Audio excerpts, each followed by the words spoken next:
Hi viewers, welcome to our channel. ప్రస్తుతం మనతో పాటు ఇమ్మంది రామారావు గారు సీనియర్ జర్నలిస్ట్ ఉన్నారు. వారితో ఒకసారి మాట్లాడదాం. సార్ నమస్కారం. సార్ నమస్తే బాబు. సార్, నిన్న మరి చంద్రబాబు నాయుడు గారు అఖండ విజయం సాధించింది చూస్తున్నాం. కూటమి అఖండ విజయం సాధించింది. దీని పట్ల ఎంతో మంది ప్రముఖులు అందరూ కూడా విషెస్ తెలియజేస్తున్నారు. చంద్రబాబు నాయుడు గారికి ట్విట్టర్ ద్వారా ఆయన డైరెక్ట్గా కలుస్తున్నారు, సోషల్ మీడియా ద్వారా వ్యక్తపరుస్తున్నారు. అయితే ఈ నేపథ్యంలో జూనియర్ ఎన్టీఆర్ గారు కూడా ట్వీట్ చేయడం మనం చూస్తున్నాం. ఎన్టీఆర్ గారు కూడా ట్వీట్ చేసేసారు, రామ్ చరణ్ గారు కూడా ట్వీట్ చేసేసారు.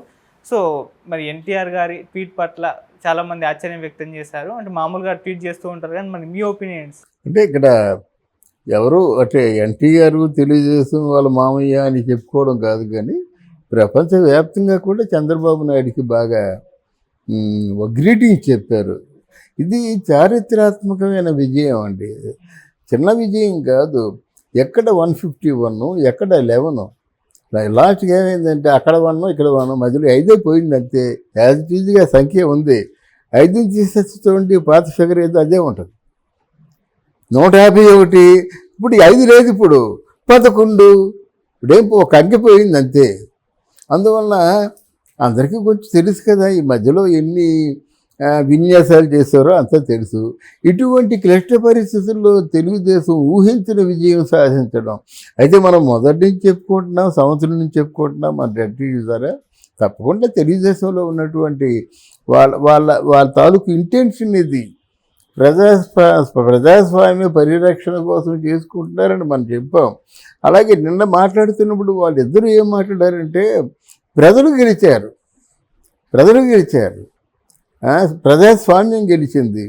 అంటే వాళ్ళు ఏంటంటే మాకు ఈ పదవులు మాకు కాదు, కావాల్సింది ఆంధ్రప్రదేశ్ తాలూకు స్థితిని, వ్యవస్థను మళ్ళీ మార్చాలి, ఒక గార్డెన్ పెట్టాలనేటువంటి ఆలోచనతో వాళ్ళు మాట్లాడారు. మనం స్వాగతిద్దాం, దాంట్లో సందేహం లేదు. అయితే ఇక్కడ మనకి ఎన్టీఆర్ మాట్లాడడంలో ఏంటంటే ఆయన సంస్కారం అది. ఎంతైనా నందమూరి తారక రామారావు గారు పేరు తర్వాత ఏంటంటే ఆయన స్థాపించిన పార్టీ, తర్వాత కంప్లీట్గా అస్తావ్యస్తం అయిపోయినటువంటి తెలుగుదేశం పార్టీని మళ్ళీ ఒకసారి జెండా ఎగరేశారు కదా. అది అందరికీ ఆనందంగా ఉంటుంది. బహుశా జూనియర్ ఎన్టీఆర్కి ఇంకా ఆనందంగా ఉండొచ్చు. ఆ రూపేణా మన ట్వీట్ పెట్టడం చాలా ఎప్రిషియేట్ చేయవలసిన విషయం అన్నమాట. ఏదైనా అలాగే ఉండాలండి, కుటుంబం అందరూ ఒకటిగా ఉండాలి. ఉంటేనే అంటే బలం ఉంటుంది, ఐకమత్యం ఉంటే బలం ఉంటుంది అన్నమాట. తర్వాత ముఖ్యంగా ఏంటంటే వాళ్ళు తెలుగుదేశంలో అంటే రాజకీయాల్లో రమ్మని చెప్పినప్పుడు కూడా ఈయన రాకుండా ఈయన సినిమాల్లో సూపర్ స్టార్గా ఉన్నాడు కనుక లెట్ హిమ్ గో. ఆయన సినిమాలు ఉంటే వచ్చిన నష్టం ఏమిటి? ఆయన తాలూకు ప్రమేయం లేకుండా మీరు గెలవగలిగారు కదా, మరి ఆయన ఎందుకు డిస్టర్బ్ చేస్తారని మనం ప్రశ్నించాలి, అంతే కదా. అవసరం వచ్చినప్పుడు వస్తానని చెప్పాడు కదా ఆయన, తప్పకుండా అవసరం అయితే వస్తాడు. అవసరం రాకుంటే సమస్య పరిష్కారం అయిపోయింది. దానికి ఇద్దరినీ అభినందించారన్నమాట. ఈరోజు కొంచెం ఆయన కూడా ఊతం కదా, వాళ్ళ పార్టీ అంటే ఫోకస్లో ఉందంటే వాళ్ళ పార్టీ ఏంటంటే ఇంత శత్రువులను అధిగమించి వాళ్ళు సామ్రాజ్యాన్ని చేజిక్కించుకున్నారంటే తక్కువ ఆనందంగా ఉంటుంది. ఆ ఆనందంలో ట్వీట్ చేశాడు. మనం కూడా మనస్ఫూర్తిగా ఎందుకంటే ఈ ప్రేమ మనుషుల్ని కలుపుతుంది అన్నమాట. ప్రేమ ఉంటే ఇద్దరి మనసులో కూడా ఒక భావన ఏర్పడుతుంది, ఆ భావన ముందు కొనసాగుతుంది అన్నమాట. అంటే ఒకరి మీద ఒకరికి ప్రేమ ఏర్పడడానికి ముఖ్యంగా లోకేష్ ఆయన్ని పర్టికులర్గా పలకరించి ఆయనకి అభినందనలు చెప్పడం, ఇవన్నీ కూడా చాలా బాగున్నాయి. అందువల్ల మనం కూడా తప్పకుండా తారక్ని అభినందిద్దాం. అంతేకాకుండా తన తాలూకు కెరీర్లో ఇంకా ఎంతో ఎదగవలసి ఉంది. తాతకు తగ్గ మనవుడుగా మారుతాడని మనం మనస్ఫూర్తిగా కోరుకుందాం. ముఖ్యంగా దేవర సినిమా గురించి వింటున్నాను నేను. ఆ దేవర సినిమాలో ఎన్టీఆర్ అంటే పర్ఫార్మెన్సు ఎన్టీఆర్ ఒక నటశేఖరం అనేలాగా చెప్పుకుంటున్నారు. దాన్ని దేవర 2 కూడా చేస్తున్నారు. అందువల్ల ఈ సందర్భంగా ఎన్టీఆర్ తాలూకు అభిమానులకి, ఎన్టీఆర్ గారికి మనం హృదయపూర్వకంగా కృతజ్ఞతలు చెప్పుకుందాం. రామ్ చరణ్ గారు కూడా ట్వీట్ చేయడం చూస్తున్నాం సార్. అలాగే ఎన్టీఆర్ గారు పవన్ కళ్యాణ్ గారు కూడా అభినందించడం చూస్తున్నాం. సో అభినందనల వెల్లువలు అయితే వరుస పెట్టి రావడం చూస్తున్నాం. అలాగే పవన్ కళ్యాణ్కి కూడా ఆయన గ్రీటింగ్ చెప్పుకోవడంలో ఆయన సాటి నటుడుగా, అందరూ నటులే కదా, ఆ అంటే నటుడుగా తారక్ గర్విస్తాడు, అంత మంచి నటుడు, అంత ఉన్న అమాంగ్ ద ఫోర్లో ఆయన ఒకడు ఉన్నాడు కదా, ఆయన ప్రత్యేకించి ట్వీట్ చేసినందుకు పవన్ కళ్యాణ్ కూడా హ్యాపీగా ఫీల్ అవుతారన్నమాట. This is all good. అంతా మంచి జరుగుతున్నప్పుడు అందరూ ఆనందించాలి, మనం కూడా ఆనందిద్దాం. సార్ ఇప్పుడు దేవర సినిమా గురించి మీరు చెప్పారు. అలాగే దేవర సినిమా పార్ట్ 2 కంటే ముందు ప్రశాంత్ నీల్ కాంబినేషన్లో సినిమా రాబోతుందని అంటున్నారు. అంటే ఆ సినిమా షూటింగ్ ముందు జరుగుతుందని అంటున్నారు, నిజమేనా సార్? అంటే ప్రశాంత్ నీల్ కూడా చాలా కాలం వెయిట్ చేశారు కదా. అవును. ప్రశాంత్ నీల్తోనే మొదటి సినిమా చేద్దాం అనుకున్నాడు. ప్రశాంత్ నీల్ చెప్పినటువంటి కథ నచ్చలేదు ఆయనకి. ఎందుకంటే ఎలా కాదు, ఇండిపెండెంట్ హీరోగా, సోలో హీరోగా, అంటే నటుడుగా మంచి పేరు వచ్చే సినిమా చేద్దాం అనుకున్నాడు. అంతలోనే కొరటాల శివ చెప్పిన కథ బాగా నచ్చింది. నచ్చబట్టి ఆయన టేకప్ చేశారన్నమాట. ఇందులో out and out only hero oriented cinema కనుక నచ్చింది, అది స్టార్ట్ చేశాడు. మరి ప్రశాంత్ నీళ్ళు ఎంతకాలం ప్రొడ్యూసర్ని తన దగ్గర పెట్టుకుంటాడు. సరే, అది ఆ వర్క్ ప్యాచ్ వర్క్ జరుగుతుంటుంది, మనం కూడా చేద్దాం. అంటే ఇది ఈ సినిమా దేవర సినిమాలో మాత్రం మెజారిటీ 3/4 అయిపోయింది. దాన్నే 2 పార్ట్లు వేస్తారు, ప్యాచ్ వర్క్ ఏదో తర్వాత చేస్తారన్నమాట. అందుకని మన దేవర సినిమా ఎప్పుడో అయిపోయింది.